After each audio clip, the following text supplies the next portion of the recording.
Good evening, everyone. Today we are starting with tenses. बच्चों ने tenses जो है ना बहुत किए होते हैं। सब कहते हैं भाई हमें सब कुछ आता है टेंसेस के बारे में। प्रॉब्लम क्या होती है, टेंसेस जब हम स्कूल में कराते हैं तो हम केवल इस पार्ट को कराते हैं। स्पेसिफिकली एक पार्ट कराया जाता है, बच्चों को आइडेंटिफिकेशन बताई जाती है कि भाई कौन सा सेंटेंस किस टेंस में आता है। अब टेंसेस की अगर टाइमलाइन को अगर हम देखें तो प्रेजेंट, पास्ट और फ्यूचर तीन चलती हैं। तो आज इंट्रोडक्शन में हम टाइम नहीं लगाएंगे क्योंकि हम ये मान के चल रहे हैं आपको ये पता होता है कि प्रेजेंट क्या है, पास्ट क्या है और फ्यूचर क्या है। We are starting with present indefinite tense, जिसे हम सिंपल प्रेजेंट टेंस भी कहते हैं। ये वो टेंस है जो हमारा डे टू डे की एक्टिविटीज में सबसे ज्यादा यूज होता है और सबसे ज्यादा टाइम इसी में लगेगा। केवल एक सिंगल वीडियो हम इसका ले रहे हैं, उसके बाद हमारे एक साथ दो दो तीन तीन निकल जाएंगे। लेकिन यहां जरूरी है कि इसको हम कुछ बेसिक कॉन्सेप्ट्स इसी के साथ क्लियर करके चले और इसको अच्छे से समझें। तो let's go through with the rules. How to identify whether a sentence such as this is a sentence.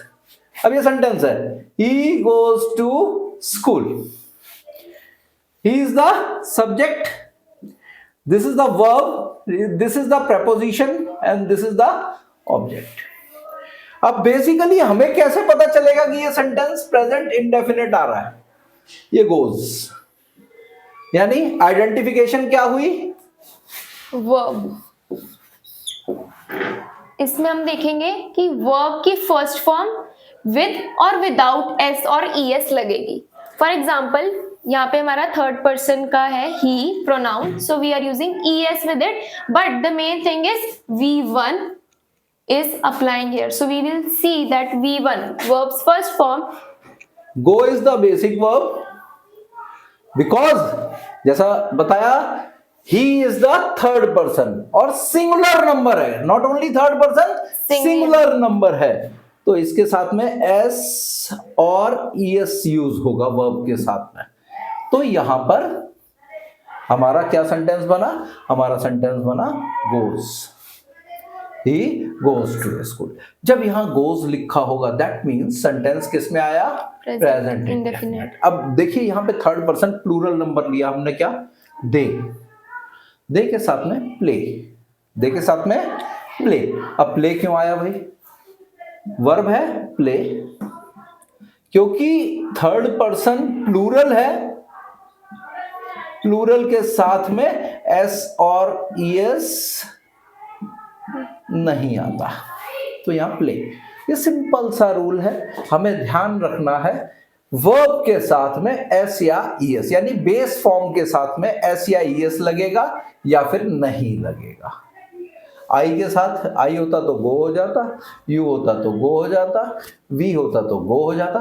केवल एक चीज ध्यान रखनी है, थर्ड पर्सन सिंगुलर नंबर के साथ एस और ईएस लगेगा, ये हमारा बेसिक है, हमें ये याद रखना है। In negative sentences,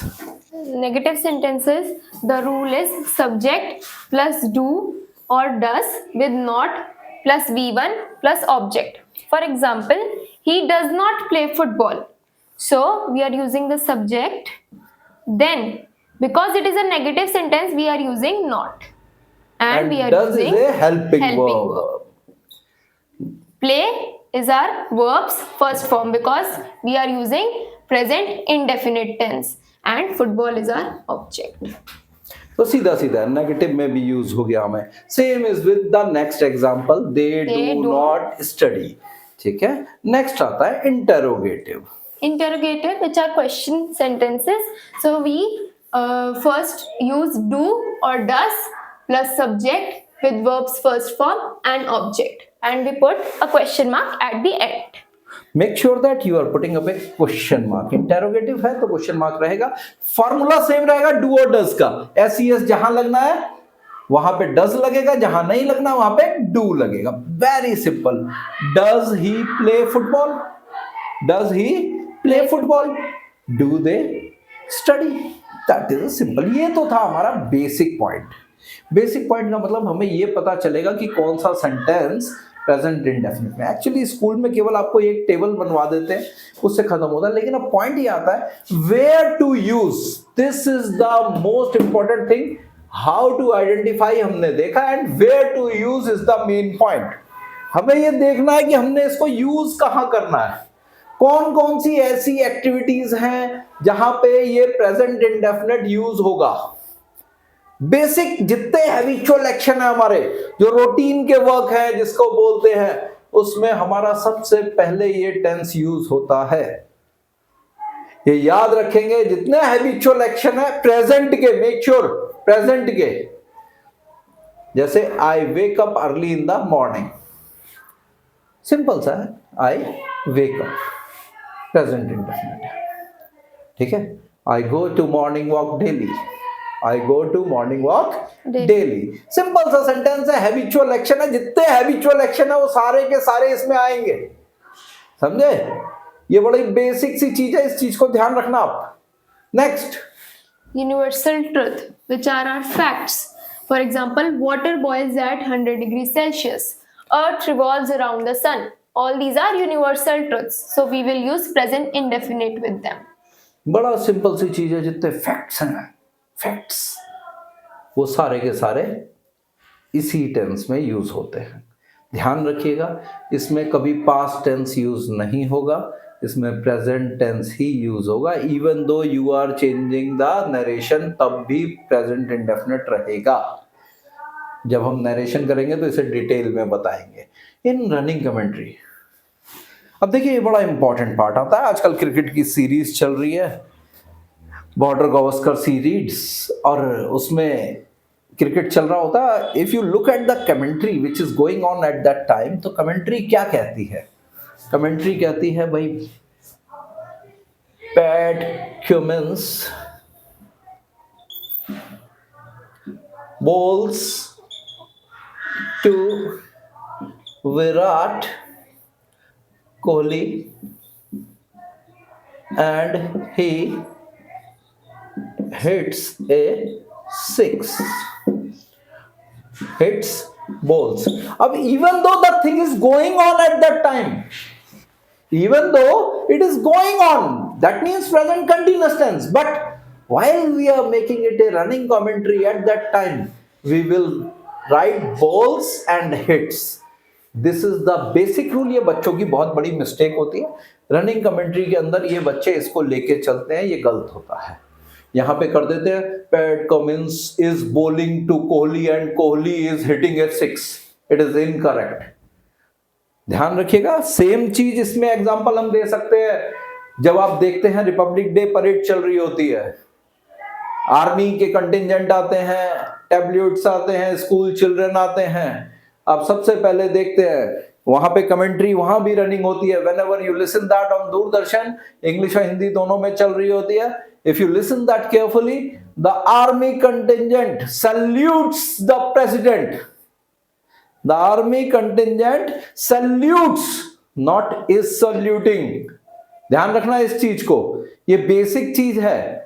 And the president also salutes them back. इस सैल्यूटिंग नहीं होगा, आर सैल्यूटिंग नहीं होगा। ध्यान रखिएगा, ये बेसिक चीज है।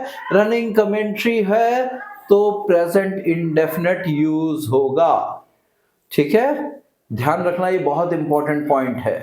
Next, To show a sense of possession, which means something belongs to someone. For example, I have 2 pens, so I am showing that these pens are mine. She has a cat, she is showing that the cat is hers, to show a sense of possession. अब देखिए यहाँ एक बहुत बड़ा point आता है, ये has और हैव। जनरली बच्चों को रूल्स में यहाँ पे लिखा नहीं हुआ, कहीं पे डू डज लिखा हुआ है, गोज लिखा हुआ है, हैज और हैव रूल में नहीं लिखा हुआ, और प्रेजेंट इंडेफिनिट में इसे यूज किया। क्यों किया भाई? ये अपने आप में प्रॉपर वर्ब है, कंप्लीट वर्ब है। देखिए सेंटेंस में और कोई वर्ब नहीं लिखा हुआ, हैज हैव दोनों कंप्लीट वर्ब हैं, इसीलिए ये ऐसा का ऐसा बेस फॉर्म में यूज किया हुआ है। ध्यान रखिएगा बेस फॉर्म में यूज है ये, इसीलिए आपको यहाँ पे कोई plus third form of verb नहीं दिख रही, ये अपने आप में कंप्लीट वर्ब है। मेक श्योर आप इसमें कोई गलती नहीं करेंगे। जनरली आपको रहता है कि ये परफेक्ट टेंस में यूज होता है, थर्ड फॉर्म ऑफ वर्ब साथ में लगती है, लेकिन वो उस समय हेल्पिंग वर्ब बन चुका होता है, लेकिन यहाँ पे as a main verb use हुआ है, याद रखिएगा। Next is to show a sense of existence, that something exists somewhere. For example, Taj Mahal is in Agra. So it is showing that the Taj Mahal exists in Agra. Here we will also use present indefinite tense. अब देखिए इसको भी समझते हैं हम। Is rule में हम पे कहीं भी इज नहीं लगा हुआ है। इज का रूल हमें सिंपल सा पता है, is are am plus V1 with ING use होता है, ठीक है ना। अब प्रॉब्लम यह है कि यहां पे इज लग रहा है, ना तो वर्ब की फर्स्ट फॉर्म है ना ING दिख रहा है, ऐसा कुछ दिख नहीं रहा है। दैट मीन्स ये भी अपने आप में कंप्लीट वर्ब है। हमने आपको जब मॉडल्स का कराया था तो उसमें जब ऑक्सिलरी समझाई थी, ऑक्सिलरी के पहले लेक्चर में हमने यही बताया था, बी की फॉर्म है is are am, be verb की फॉर्म है इज आर एम, तो basic form first form use की हमने यहाँ पे। इसमें वर्ब के साथ ING का कोई रोल नहीं है, ये अपने आप में एक कंप्लीट वर्ब यूज हो रहा है, ध्यान रखिएगा। लेकिन ये शो क्या करेगा, एग्जिस्टेंस, ठीक है। अब देखिए ये बहुत इंपॉर्टेंट पॉइंट है, अगला इसको समझिए। To show a definite action which will happen in future. For example, Tom leaves for Delhi tomorrow. So it is a future tense, but it is certain for Tom. It is a definite action for Tom to leave for Delhi tomorrow. Therefore, we are using present indefinite tense. अब देखिए बहुत clear बताया, जो बात 100% sure है उसके लिए हमें शैल और विल लगाने की जरूरत नहीं है, वो हम प्रेजेंट इंडेफिनिट में शो कर देते हैं। फ्यूचर टेंस शो करने के 3 तरीके होते हैं, एक तो शैलो विल लगा के करते हैं, एक ये होता है, और एक प्रेजेंट कंटिन्यूअस में भी यूज होता है। जब कल हम कंटिन्यूअस लेंगे तो आपको वो बताएंगे, लेकिन फिलहाल आप इसे समझिए। Leaves, the word is leaves, present indefinite for Delhi tomorrow, that is dead sure, ठीक है ना। अब जैसे कह दे भाई tomorrow is my English exam, tomorrow is my English exam, अब इज लगा करके हम ऐसे भी बोल सकते हैं, ठीक है। और हम बोल सकते हैं कि भाई the inspection team will visit our school tomorrow, ये फ्यूचर हो जाएगा, लेकिन उसमें विल लग गया। The inspection team comes to our school tomorrow, ये प्रेजेंट इंडेफिनिट में होगा और डेड श्योर हो जाएगा, हमने उसमें यूज किया comes, okay. Next, While writing newspaper headlines, for example, government raises the fuel prices. So here we will not use raised or is raising, will raise. We will use raises, which is a part of present indefinite अब tense. देखो rest of the news जितनी इसके अंदर की होगी ना reporting, वो सारी पास्ट में जाएगी, लेकिन जो हेडिंग होगा वो इंडेफिनिट में रहेगा, ध्यान रखिएगा। बस हिट से कार, बस हिट से कार, ठीक है, इसको ध्यान रखिएगा। ये बेसिक सी चीजें हैं, छोटे से पॉइंट्स हैं, ये अगर आप ध्यान रख लेते हैं तो आपकी आधी प्रॉब्लम टेंसेस की सही हो जाएंगी, आपको किसी तरह की कोई प्रॉब्लम नहीं आएगी।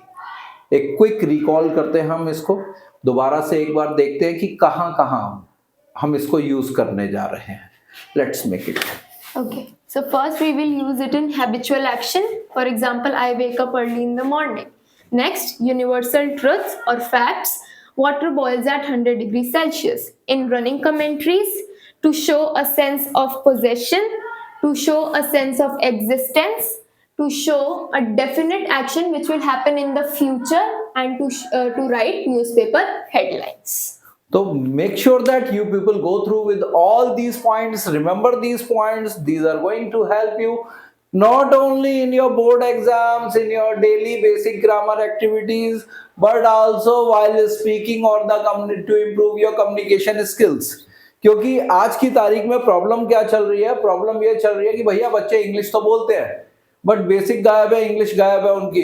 दे are speaking fluently and hardly bothering about the usages of correct words. कहीं भी ग्रामर नहीं है, टेंसेस का आता पता नहीं है, बस they are speaking and speaking and speaking, कुछ नहीं है उसके अलावा. तो मेक श्योर ये टेंसेस का टॉपिक अच्छे से समझ के करेंगे, देन ओनली आप इसका बेनिफिट ले पाएंगे. और सबसे बड़ी चीज, इसका असाइनमेंट साथ में कीजिएगा. हर एक्शन का, हर एक्टिविटी का, हर पार्ट का, जैसे हैबिचुअल एक्शन है, इसके 5 सेंटेंस, यूनिवर्सल ट्रुथ के 5 सेंटेंस आप अपने बनाएंगे. ये नहीं कि आई की जगह ही कर दिया, यू कर दिया. Make your own sentences which are in your habit. Okay, that's all for the day. Good evening everyone.